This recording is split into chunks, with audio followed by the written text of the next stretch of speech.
Hello students, आज मैं आपके सामने जो टॉपिक ला रहा हूँ उसका नाम है क्रिटिकल पाथ। देखिए, क्रिटिकल पाथ पढ़ने से पहले मैंने आपको कल नेटवर्क डायग्राम ड्रॉ करके बताया था। अब नेटवर्क डायग्राम तो हमने ड्रॉ कर दिया, तो क्रिटिकल पाथ को निकालने के लिए हमारे पास कुछ नोटेशंस हैं। उन नोटेशंस को मैं आपको बता रहा हूँ जो इम्पोर्टेंट नोटिस है। जैसे यहाँ नोटेशन है, जैसे ई लिखा होता है, इसका नाम होता है earliest occurrence time of an event of an activity. L I होता है latest occurrence time of an activity. E S I J early, E means early, S means starting, early starting time of an activity. L S late starting time of an activity. जैसे यहाँ पे लिखा है E F, E means early, F means finish, early finish time of an activity. L F, L F क्या होगा? Late, F means finish, late finish time of an activity. T I J का मतलब है duration of an activity. अब critical path की क्या definition है? Critical path है a sequence of critical activities. It is a sequence of critical activities that form a continuous path between the starting of project and its completion. जैसे कहने का मतलब कि जैसे कोई एक्टिविटी शुरू हो रही है, एक्टिविटी ए शुरू हो रही है, एक्टिविटी को रो से करेंगे, ये इस तरह से, ये 3 हो गई, ये 4 हो गई, ये एक्टिविटी बी है, ये सी है। तो देखिए 3 एक्टिविटियाँ यहाँ चल रही हैं, ए बी सी, और तो क्रिटिकल, और बीच में क्या हुआ, एक एक्टिविटी 5 है, ये मर्ज कर गई इस पे, ये एक्टिविटी ऐसे गई 6, ये एक्टिविटी इस पर मर्ज करी, और एक नई एक्टिविटी 7 निकली। ये इस तरह से हमारे पास है। तो क्रिटिकल पाथ कौन सा होगा? देखिए, या तो क्रिटिकल पाथ ये और ये होगा, या क्रिटिकल पाथ ऐसा होगा, ऐसा होगा और ऐसा होगा, फिर ऐसा होगा, फिर ऐसा होगा और ये होगा। तो इस तरह से जो भी क्रिटिकल पाथ बनेगा वो कंटिन्यूअस होगा। और अब कंटिन्यूअस होगा स्टार्टिंग पॉइंट से लास्ट पॉइंट तक जाने के लिए। ये लिखा है इसमें कि प्रोजेक्ट कंप्लीट स्टार्ट होने से कंप्लीट होने तक एक कंटिन्यूअस सीक्वेंस ऑफ एक्टिविटीज़ हैं, सीक्वेंस ऑफ क्रिटिकल एक्टिविटीज़ है। तो देखिए एक पाथ बनेगा इस तरह से। अब कौन सा पाथ बनेगा? तो वैसे हम जनरल भाषा में ये कह देते हैं कि भैया जिसका टाइम ड्यूरेशन जिस पाथ का टाइम ड्यूरेशन सबसे ज़्यादा होगा वही आपकी क्रिटिकल एक्टिविटी होगी। अब लेकिन अब ये हमने बोल तो दिया, हम इस प्रोसेस से क्वेश्चन भी सॉल्व कर सकते हैं, लेकिन हम ये ऐसा नहीं कहेंगे, हम इसको करके बताएंगे आपको कि किस तरह से। देखिए, अब इसे सॉल्व करने के लिए हमारे पास क्रिटिकल पाथ निकालने के लिए कुछ प्रोसेस हैं, कुछ मेथड्स हैं जिनके हिसाब से हम क्रिटिकल पाथ निकालते हैं। तो सबसे पहला जो काम है हमारा, देखिए क्रिटिकल पाथ निकालने का जो फर्स्ट काम है वो क्या है, वो मैं आपको बता रहा हूँ। फर्स्ट क्या होगा? देखिए, क्रिटिकल पाथ निकालना है तो स्टेप होंगे हमारे पास। पहला step, draw a network diagram. ये नेटवर्क डायग्राम ड्रॉ कर दीजिए। ये फर्स्ट काम है आपका। दूसरा, क्रिटिकल पाथ निकालने के लिए जो मेथड है उसे कहते हैं फॉरवर्ड पाथ मेथड। ठीक है, फॉरवर्ड पाथ मेथड इस्तेमाल कीजिए। फिर बैकवर्ड पाथ मेथड लगाइए। बैकवर्ड पाथ मेथड लगाइए, और जहां पर फॉरवर्ड पाथ मेथड और बैकवर्ड पाथ मेथड की वैल्यू सेम आ जाएगी, जैसे हम फॉरवर्ड पाथ को तो हम ई से लिखते हैं, बैकवर्ड पाथ को एल से लिखते हैं, ये अर्लीस्ट और ये लेटेस्ट। तो अगर ये सेम आ जाती है, जिन जिन जगह पर ये सेम होगी उधर उधर को क्रिटिकल पाथ हो जाएगा। तो ये इस तरह से हम ये मेथड, ये प्रॉब्लम, इस तरह से प्रॉब्लम सॉल्व करते हैं। एक एग्जांपल हम लेते हैं इसे सॉल्व करने के लिए। एग्जांपल मैं लिख देता हूँ। देखिए एग्जांपल ये है, यहाँ पर लिखा है draw a critical path for the following activities. मेरे पास एक्टिविटी है, एक्टिविटी, दूसरा एक कॉलम हमारे पास एक्टिविटी का होगा, दूसरा प्रीडिसर एक्टिविटी हमारे पास, predecessor activity, and third is duration, time duration. ये है, इस तरह से हमने इसे बना दिया। ए एक्टिविटी है, उसकी प्रीडिसर एक्टिविटी है नहीं, टाइम ड्यूरेशन उसे कंप्लीट करने में 6 डेज लगते हैं, ये डेज में। बी एक्टिविटी है, उसकी प्रीडिसर एक्टिविटी ए है, ड्यूरेशन 8 डेज है। सी एक्टिविटी है, ए ही है, 8 डेज ही लगते हैं। डी है, बी एंड 20 डेज। ई है तो बी है 18 डेज। एफ है तो सी होगी 10 डेज। यहाँ लिखा है जी एंड ई और it is 8 days. And next is H, D F और time duration is 2। I, G H and 7 time duration. Critical path बनाइए कह रहे हैं। देखिए क्रिटिकल पाथ तो बना लेंगे हम, क्रिटिकल पाथ बना लेंगे, लेकिन इस टेबल से कुछ ऑब्जर्वेशन हमें लेना होगा।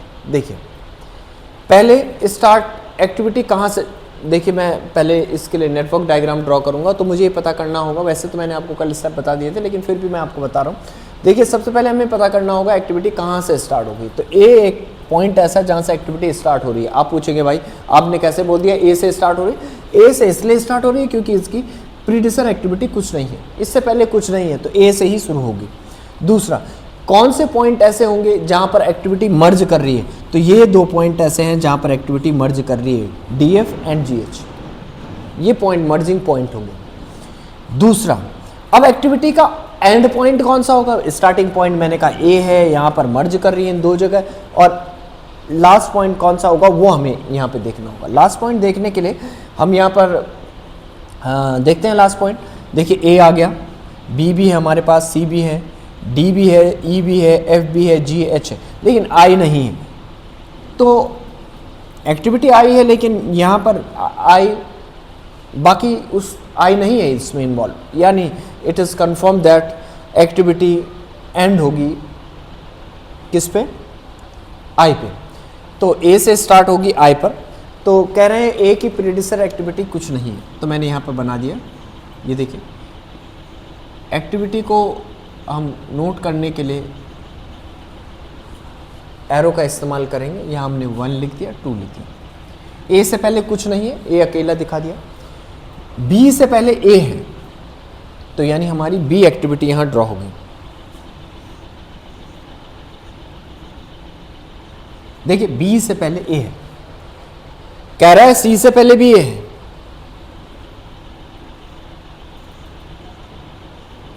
सी से पहले भी ए है। टाइम ड्यूरेशन भी इनका लिख दीजिएगा 6। बी का टाइम ड्यूरेशन 8 है, 8 डेज है। सी का टाइम ड्यूरेशन हमारे पास सी का भी 8 ही है, ये हमने लिखा। अब आगे चलिएगा। सी से पहले ए है, बी से पहले ए है, ऐसे लिखा है। और यहाँ लिखा है डी से पहले बी है, डी से पहले बी है, लेकिन ये मर्ज भी कर रही है एफ पर,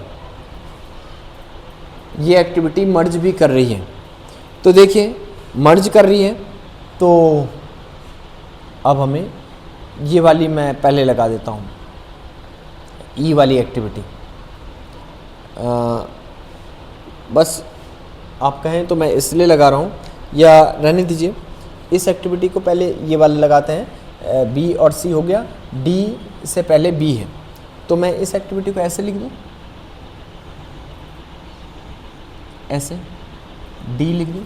टाइम ड्यूरेशन कह रहे हैं डी से पहले बी है, टाइम ड्यूरेशन बता दीजिएगा डी का 20। कोई बात नहीं, इसे हमने 5 लिख दिया, सर्कल में 5 लिख दिया। नेक्स्ट एक्टिविटी, एक मोस्ट इंपॉर्टेंट पॉइंट है, ई से पहले, एक्टिविटी ई से पहले बी है, तो एक्टिविटी ई से पहले बी है, तो एक्टिविटी ई से पहले बी है, ऐसे कर दूं,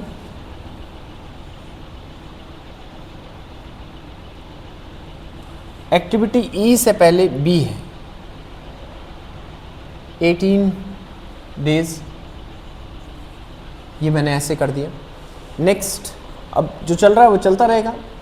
एफ से पहले सी है, एफ से पहले सी है, लेकिन देखिएगा डी एंड एफ मर्ज कर रहे हैं, तो यानी एफ से पहले सी है, एफ से पहले सी है। देखिए एफ से पहले सी आया, लेकिन ये दोनों मर्ज भी कर रहे हैं, मर्ज भी करा दिए मैंने, और ये डेज हो गया 10। आगे बढ़िएगा। नेक्स्ट हमारे पास है जी से पहले ई है, तो जी से पहले ई हो जाएगा। यहां देखिएगा जी एच पर, ये भी इस तरह से 7 लिख देता हूं, शायद इसे 6 तक तो हुई। क्या नाम है इसका, जी से पहले, जी से पहले ई है, जी का टाइम पीरियड आप बता देंगे हमें, तो जी का टाइम पीरियड 8 है। थोड़ा टाइम पीरियड का भी हमें ध्यान रखना है, कोई गलत ना हम लिख दें। नेक्स्ट, एच से पहले डी एफ है, तो डी एफ ये मर्ज कर रही है, इससे पहले एच है, ओ सॉरी, एच से पहले ये दोनों एक्टिविटी हैं। मैंने 8 लिख दिया इसको। काउंटिंग है 1 2 3 4 5 6 7 एंड दिस 8।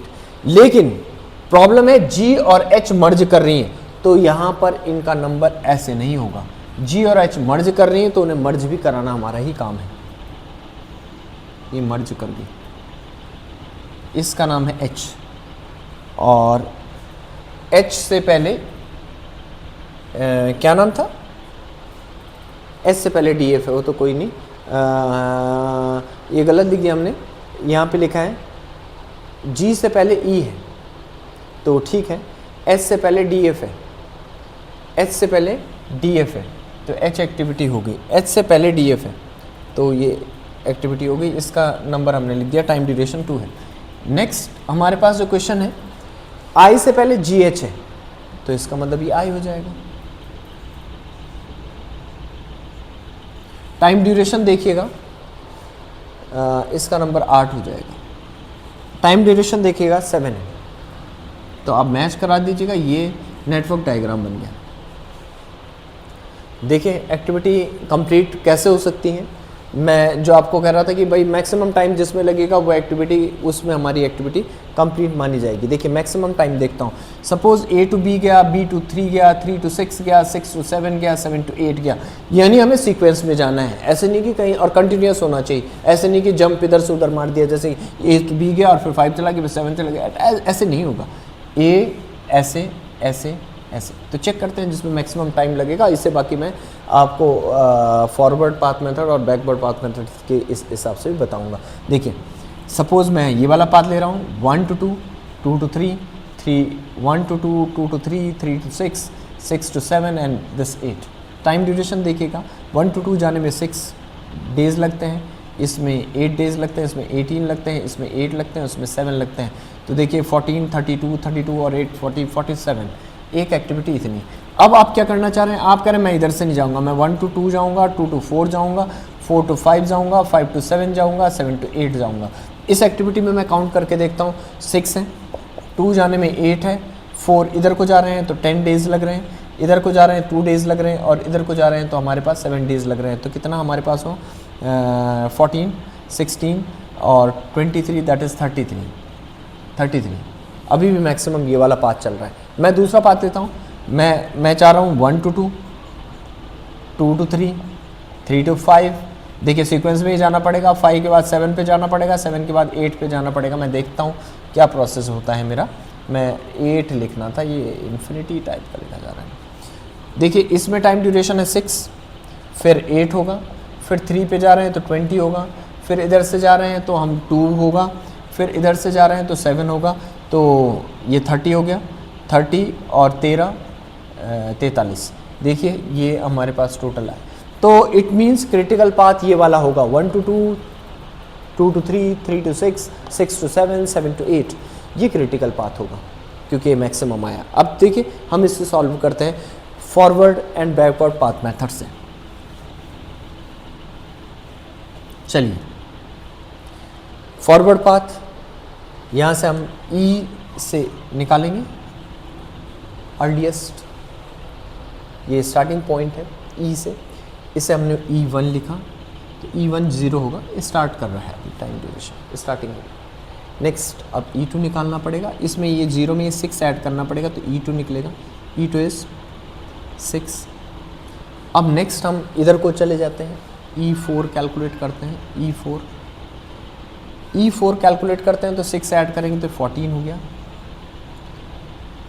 क्लियर हो गया। यहाँ को भी चले जाइए इस साइड को, तो देखिए E2 6 है, ये E3 हो गया, E3 कितना होगा, E3 कैलकुलेट करते हैं, E3 यहाँ लिखते हैं हम, E3 इस वाले पॉइंट के लिए लिख रहा हूँ, तो देखिए 6 यहाँ E2 6 है, 8 जोड़ेंगे तो 14 हो गया, ध्यान से देखिएगा 14। अब देखिए अब मैं इधर 5 पर E5 कैलकुलेट करना चाह रहा हूँ, E5 ये वाला पॉइंट, यहाँ पर एक्टिविटी मर्ज हो रही है, तो ऊपर से अगर मैं नीचे आऊँगा तो कितना होगा, ऊपर से नीचे आने पे 14 तो यहाँ तक है, 20 ये हो गया तो 34, देखिए ये 14 है और ये 10 हो गया, ये 14 है ये 10 हो गया तो कितना होगा 24। मैंने आपसे कहा कि मैक्सिमम वैल्यू आपको लेनी है, तो it means we have to take 34, E5 is 34। आगे बढ़ जाइए, यहाँ तक हम पहुँच चुके हैं, ये 14 है, ये 18 है, मैं E6 कैलकुलेट करना चाह रहा हूँ, E6 कितना होगा, अगर आप देखेंगे तो 14 और 18 32 हो गया। अब हम इस वाली एक्टिविटी पे जा रहे हैं E7 पे, तो मैं यहीं लिख देता हूँ E7 कितना होगा, E7 होगा 32 तो ये है और 8 ये हो गया 40। अच्छा एक दूसरा यहाँ पर E5 5 है और ये 2 36, जो मैक्सिमम होगा आप वही लेंगे तो 40 ले लीजिए।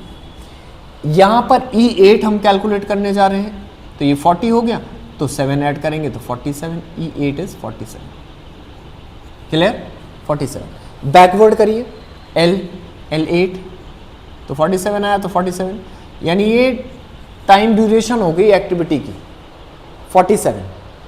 बैकवर्ड यहाँ पर पहुँचिए, 7 कम करेंगे तो L7 होगा, L7 40 हो गया, 47 में से 7 कम करेंगे, बैकवर्ड आ रहे हैं तो कम होगा, तो फॉरवर्ड जाने के लिए प्लस, बैकवर्ड के लिए माइनस, तो 47 में से 7 निकलेगा, कितना बचेगा 40। नेक्स्ट यहाँ पर चले जाइए ऊपर, E5 जहाँ लिखा है वहाँ L6 लिख देंगे, 40 यहाँ तक है हमारा, 8 कम होगा तो 32 हो गया, 32। L7 हमने निकाल रखा है।